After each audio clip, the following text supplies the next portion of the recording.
Hello, folks. Welcome to Philosophy 149, Existentialism and Film. This is the first of two videos which will serve as an introduction to the course. You might not even know whether you're going to take this class, and so maybe these videos will help you answer that question.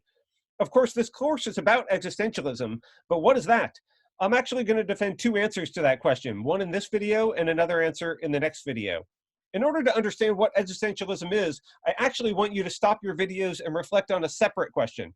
What are the sources of meaning in your own life? I'm talking about you as a person. I want you to pause the videos and jot down on a piece of paper some things that you think are significant, which give your life purpose and meaning.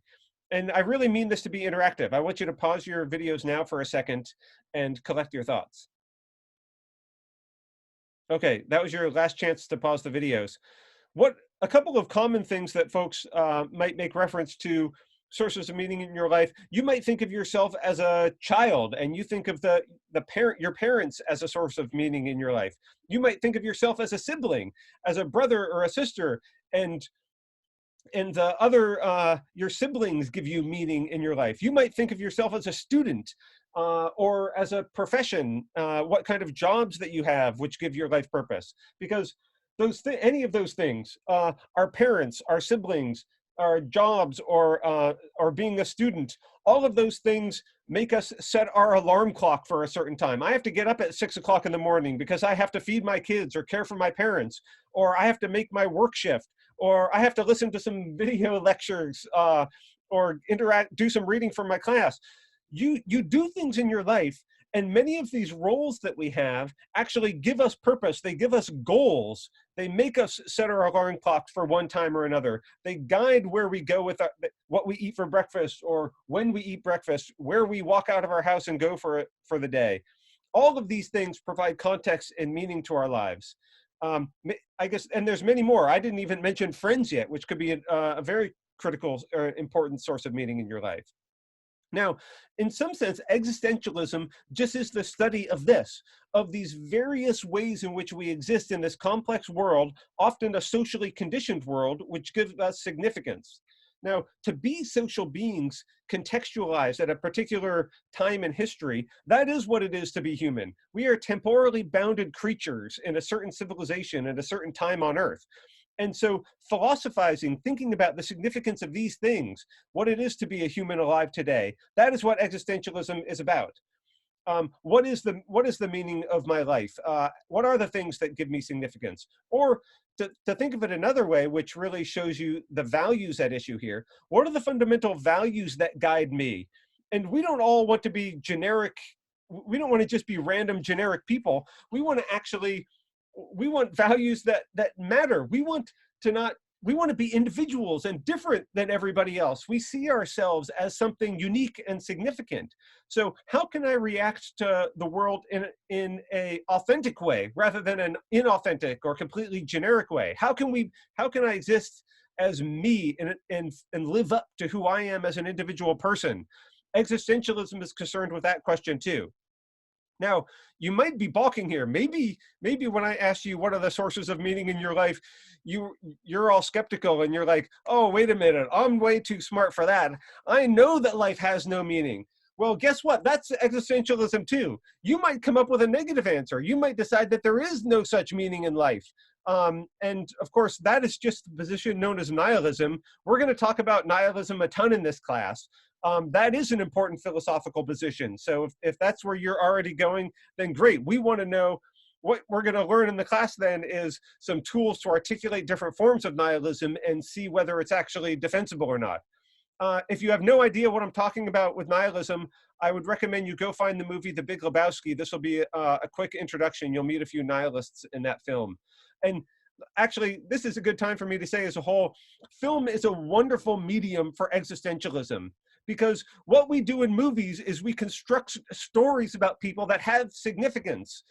So many movies that are made, they move us as individuals, as audience members, emotionally, because they matter, because we see the human condition played out on the screen in funny or tragic ways. So film and existentialism is just a wonderful pairing, I guess, and especially film and nihilism. Now, how long have people been asking these questions about the meaning of life? This this just didn't happen yesterday. This goes all the way back to the Old Testament in the Christian tradition. Eat, drink, and be merry. You know, a line from Ecclesiastes 3,000 years ago explains one existentialist position. I mean, this is what this is telling you here is. Oh my goodness! Sorry, I'm pulling my screen. What this is, there we go. What this is telling you is life is a bunch of hedonistic pleasure to be fulfilled. What you should do is enjoy yourselves. That's the meaning of life. We get a different story. So that's from the Christian tradition. We get a different story in the ancient Greek philosophical tradition. So know thyself was one of the important philosophical dictums of ancient Athens. What this is saying is the meaning of life is to actually seek inner awareness, to understand yourself. That's how you're going to actually live authentically. Socrates was one of the early philosophers who took this to heart, and he actually says, if you don't examine your own life, then what are you doing? The human condition, what it is to be an authentic human, is to actually engage in critical self-examination and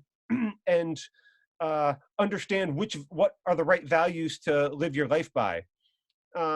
Another Greek philosopher, Epicurus, said something similar. I'm sorry, I keep pulling my screen.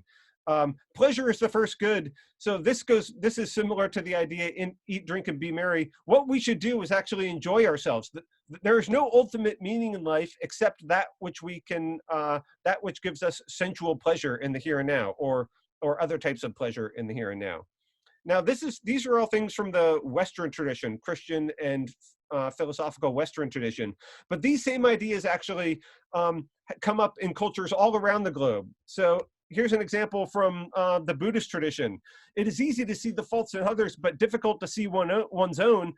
The idea that is encapsulated in this quote that's attributed to the Buddha is we must seek self-awareness because self-awareness is the highest good. It's very similar to the Socratic idea that we need to examine our own lives.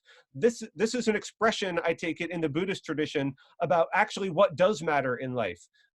It's to seek this understanding of oneself and the universe. Now, that's going back several thousand years. This is what's really fascinating. One of the earliest recorded works of literature, which is called by a lot of folks as the first great work of world literature, is the Epic of Gilgamesh. This goes back 4,000 years ago. This is literally one of the first interesting narratives that we have recorded in human history. The only other things on clay tablets that we have this old are basically like accounting tablets, like how many sheep did somebody give me and how many coins did I give them in return. This is an amazing piece of world literature that goes back to the earliest days of civilization. Now, if you can't read that tablet, let me give you a quick summary of what the Epic of Gilgamesh is about. We have this character Gilgamesh, who was the king of Uruk in Mesopotamia, and he was actually a terrible despot. He was a mean king. And so the gods wanted to punish Gilgamesh. What they did is they got this character, this Enkidu, who's sort of a beast man. These horns, Enkidu is represented in the in paintings and sculpture as having horns because he's sort of a wild, beastly human. The gods sent Enkidu down to actually destroy or conquer or fight Gilgamesh. They ended up in battle. Gilgamesh won, but instead of Enkidu killing Gilgamesh or even creating a source of strife, they became buddies through this trial. So the story of Gilgamesh is actually like the first buddy movie in human history. What they did is they bonded deeply, which shows something about significance, that social relations, our friendship is one of the key things that is guiding significance that humans find in life. But of course, what happens? Nobody lives forever, and Enkidu eventually dies, and Gilgamesh is crushed by this. He is sent into despair and deep depression. And the latter half of the Epic of Gilgamesh is actually him dealing with the existential crisis of the death of a friend.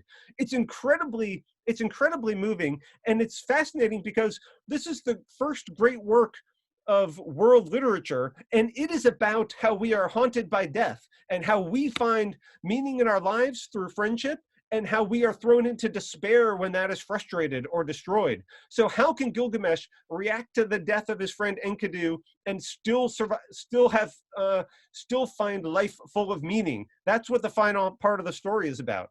What Gilgamesh does, he's now plagued by the fear of death in his own life. Death, the human condition, is one about being mortal and facing mortality, knowing with the ever present knowledge that one day we are going to die too. That's the themes that the Epic of Gilgamesh explores, and that is all about what existentialism is. So the people have been thinking about these existential questions from the very beginning of human civilization. In fact, if the Epic of Gilgamesh is not the first great work of world literature, that's only because it's predated by by maybe 100 years by an Egyptian piece of literature called The Debate Between a Man and His Soul. The dating of this piece is actually not exactly known, but it probably actually predates Gilgamesh by about 100 years. So you might consider this actually the first great work of world literature. Unfortunately, this Egyptian text only survives in fragments, so we don't have nearly a complete record of it as we do some parts of the Gilgamesh epic. But here's what it looks like in hieroglyphics. If you can't read that, then I'll give you some translations. Here's parts of it. Let's just pause for a minute and read these. Death is for me today health, who is for who is ill, like going out in the courtyard after an illness. Death for me today is like the scent of myrrh grains, like sitting under the tent in a windy day. Now, the first thing I'll remark here is this epic poem, this famous dialogue or debate, is about a man with his soul, and it's about the ever-present fear of death and the threat of death and what death means. So we see the theme of mortality and death already. But what's surprising here is death is not necessarily something to be feared. If you think about it, health for who is ill, that sounds like a good thing. We all want health.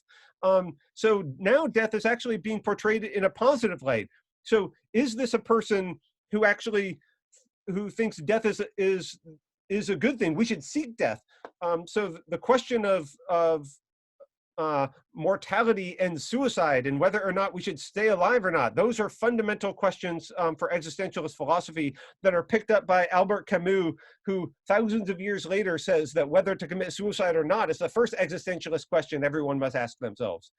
So here's another quote from this piece that that talks about the theme even more explicitly. Death is for me today like when a man wishes to see his home after he spent many years held in a prison. So this seems like death is something sweet and positive. Is what the flip side of this is, then living in this life is difficult. So really, there's a scholarly debate about whether or not this ancient Egyptian text, is actually recommending suicide. A lot of scholars actually don't think that's what the main point of this is. Instead, this is a metaphor. Think about what it means if death is that good of a thing. What it means is living in this life, being alive, is incredibly difficult. So what's between the lines here is a conception of the human condition as one full of anguish and strife and constant anxiety. That is what it is like to be a human. How do we find significance in our lives in such a difficult position? That is what this ancient Egyptian text is engaging with. So what I want to illustrate for you with this text from Egypt and the Gilgamesh text from Mesopotamia is these questions about existentialism. They go as far back as human civilization goes. To wonder, what is the nature of the human condition? Why am I here? What is the meaning of our life? There is nothing more human than asking those questions and trying to answer them. So that is what this class is going to be about. And a particular guise of it is, I mean, we see this again in a wonderful film, The Seventh Seal, where a man is playing chess with death. The human condition is to struggle against our mortality, the wish to be able to live forever, the seeking the classic Holy Grail. That is one reaction to it. Maybe death is the worst possible thing. Maybe the human condition is a terrible thing. And what we need to do is transcend or get out of the human condition. Living in this world is maybe a terrible thing. And what we need to do is get out of here and go to somewhere better, like heaven or nirvana or some other conception of the afterlife or other life. Asking and trying to answer these questions, that's what existentialism is. And it goes as far back as humans go. And we see the record of this as far back as anything that humans have ever recorded. So there's one question, there's one answer to the question, what is existentialism and what is this class going to be about? Is it going to be about the human condition? And existentialism is just the reflection on this that goes back throughout the course of all of human history. Okay, thanks.